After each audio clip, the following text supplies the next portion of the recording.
If you think that the news is fake, imagine history. I think for our generation, probably like 8 out of 10 people would tell you that they think the news is fake to some extent. But here's what I don't understand. If most of us can agree that that's what we think, I don't understand why a lot more of us don't question history. Now, sure, I know that most of us would agree on the very obvious stuff, like, for example, the JFK assassination, that we would probably agree that that part of history is not being fully told. But what I'm saying is, why can't we question more things, such as 9/11?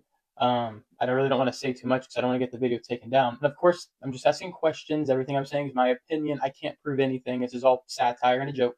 But I mean, if you really dig into this stuff, you can literally trace it back to the Titanic. As crazy as that sounds, like, I promise you, like I said, if they are like this in the media and they've been like this for such a long time, imagine the history. I mean, think of the wars, okay? Before you think that sounds very crazy, let me tell you this.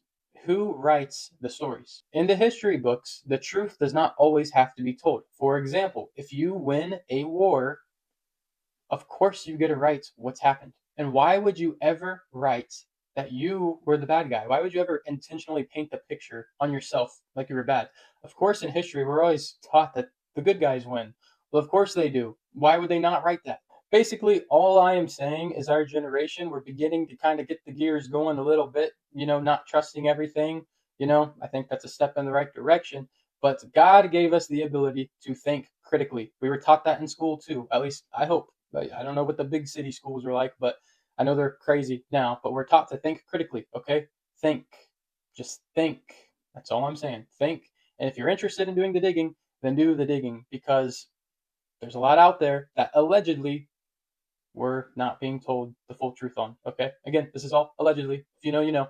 But TikTok, don't take my video down. I'm just joking. I'm a conspiracy theorist, and this is satire, of course. All right. Peace.